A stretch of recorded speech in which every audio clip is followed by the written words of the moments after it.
ആശാവർക്കർമാരുടെ പ്രതിമാസ ഇൻസെന്റീവ് 2000-ൽ നിന്ന് 3500 ആക്കിയ കേന്ദ്ര സർക്കാർ തീരുമാനത്തെ സ്വാഗതം ചെയ്ത് കേരളത്തിലെ ആശാവർക്കർമാർ. നാമമാത്രമായ വർധനവാണ് ഉണ്ടായിട്ടുള്ളത് എങ്കിലും ഈ തീരുമാനത്തെ സന്തോഷപൂർവ്വം സ്വാഗതം ചെയ്യുകയാണ് എന്ന് കേരളത്തിൽ എംപിമാർ പാർലമെന്റിൽ കൃത്യമായി വിഷയം ഉന്നയിച്ചെന്നും ആശാ വർക്കേഴ്സ് അസോസിയേഷൻ നേതാവ് യസ്മിനി പറഞ്ഞു. ഇന്ത്യയിലെ 10 ലക്ഷത്തോളം വരുന്ന ആശാവർക്കർമാർക്ക് ഉപകാരമാകുന്ന തീരുമാനമാണ്. കോൺഗ്രസ് എടുക്കാച്ചരക്കാകുമെന്ന പരാമർശത്തിൽ പാലോട് രവിയോട് വിശദീകരണം തേടാൻ KPCC. സംഭാഷണത്തിൽ നേതൃത്വത്തിന് കടുത്ത അതൃപ്തി.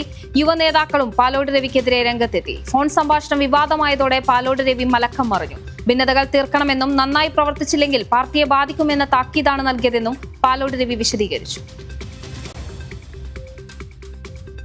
അജ്മാനിൽ വായു ഗുണനിലവാര സൂചികയിൽ ഉയർച്ച കൈവരിച്ചതായി റിപ്പോർട്ടുകൾ. 2025 ആദ്യപാദത്തിൽ 96.19% അജ്മാൻ മുനിസിപ്പാലിറ്റി ആൻഡ് പ്ലാനിംഗ് ഡിപ്പാർട്ട്മെന്റിന്റെ സ്ഥിതിവിവര കണക്കിലാണ് ഇത് വ്യക്തമാക്കുന്നത്.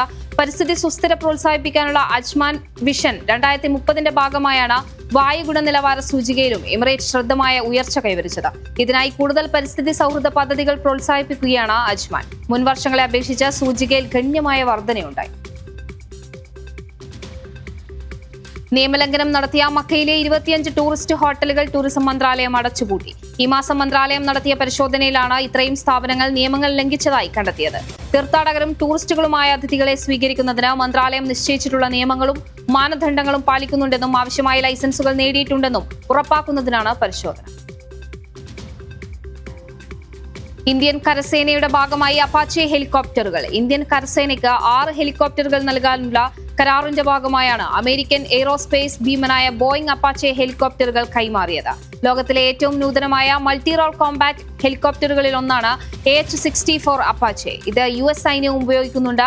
2017-ലാണ് പ്രതിരോധ മന്ത്രാലയം ഇന്ത്യൻ കരസേനയ്ക്കായി 4168 കോടി രൂപ മുടക്കി 6 അപ്പാച്ചെ ഹെലികോപ്റ്ററുകളും ആയുധ സംവിധാനങ്ങളും വാങ്ങാൻ അനുമതി നൽകിയത്.